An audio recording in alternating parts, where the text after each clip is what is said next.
Hello, I'm so happy I got a hold of you. Welcome back to another exciting episode of Lucious Showcase. I am Lucious T, and welcome back to the backlog. This week we're taking a look at the sequel to a game that was terrible. And I already did Destiny 2, so let's see what it is. The original Titanfall was the reason I bought an Xbox One. Here was a game that was going to take the Call of Duty formula and give it verticality, titans that would fall from the sky and change the tide of battle, a last-ditch effort to escape. It was going to be amazing.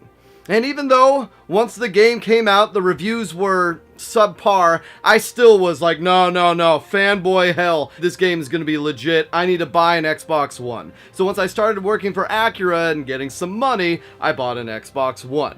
Much like Street Fighter V, this game felt unfinished. It was built around the always online model that Microsoft was pushing at the time. Both factions were mirror images of each other, and it really was just Call of Duty with verticality. I mean, it promised so much more. At least that's what I hyped myself up to believe. And I quickly gave up on the game, and now my Xbox One is really just a glorified DVD player. Well, lo and behold, Titanfall 2 comes out, and this is going to be multi-platform, and is supposedly adding a single player, which, after the reviews came out on this, everyone said the single player was amazing. Well, let's see if that's true. You play as Jack Cooper, an up-and-coming rifleman hoping to someday become a pilot. Pilots being the humans who control Titans. The tutorial is brilliantly woven into the fabric of the story as you are training to be a pilot, so it makes sense. While it's not a world-beating story, at least it gives you an idea of who the two factions are. The Frontier Militia is the rebellion force that you belong to. The IRC is the Empire-like force that has a Death Star. Original. Still better than last time.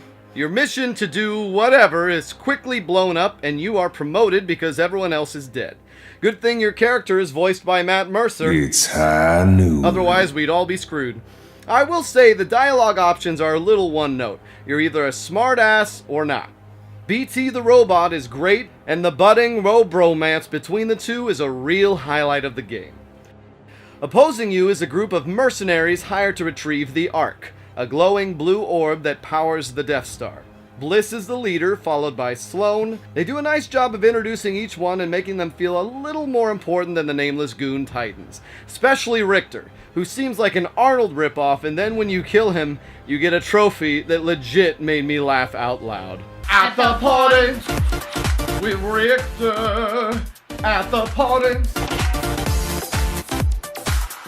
At the party with Richter. At the party. What? I'll see you with the party, Richter. What? I'll see you with the party, Richter. I'll see you with the party, Richter. I'll see you with the party, Richter. I'll see you with the party, Richter. Damn.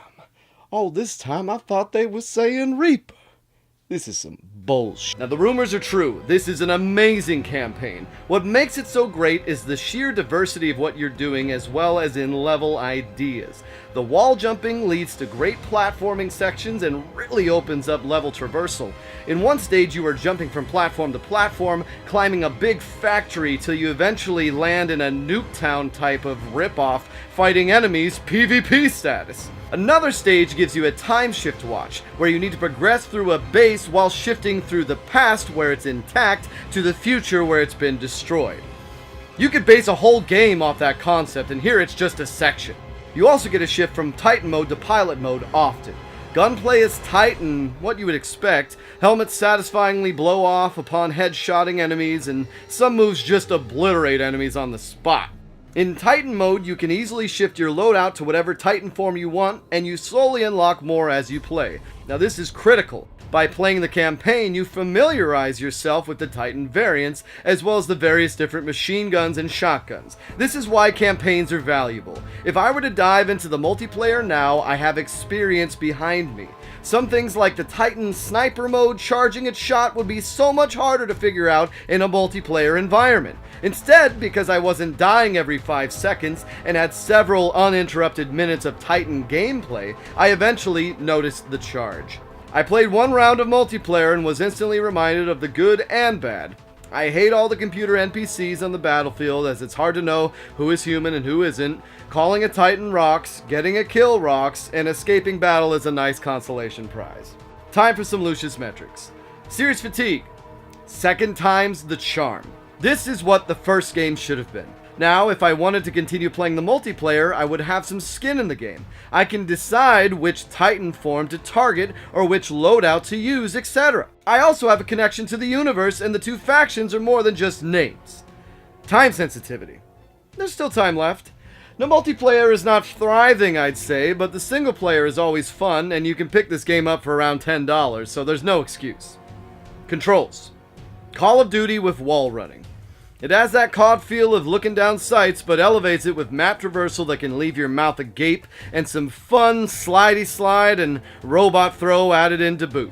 The Titan feels just as good as your pilot, and really, if you're playing as the Titan or as the pilot, everything just feels great. Replay. Surprisingly little. As good as the campaign was, I have no desire to play it more.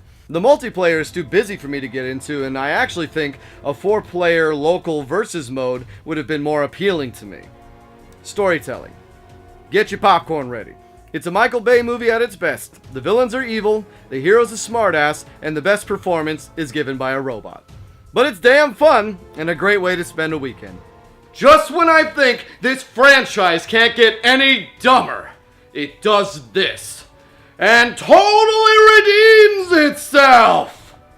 Taking all that into account from the perspective of a binge-playing game finisher, I give this my Lucious T recommendation of beat it. And there you have it. That's it for this week, guys. Thank you for joining me. I really enjoyed this. It's funny, you hear all the time that, oh, such and such is good, like the single player is so good, but it really is. It really is. It's more than worth the $10 or so you need to pay to get this game used, and it's just a fun time. I beat it over the course of a few days. It's just a right length, and I'm looking forward to Titanfall 3 because it's very open-ended. So yeah, let me know if you played the first Titanfall, if you were disappointed by it, if you've played the second one. If you haven't, you should. And yeah, just, leave a comment below. Thanks again for watching, guys. It's been so nice getting a hold of you. Take care. I'll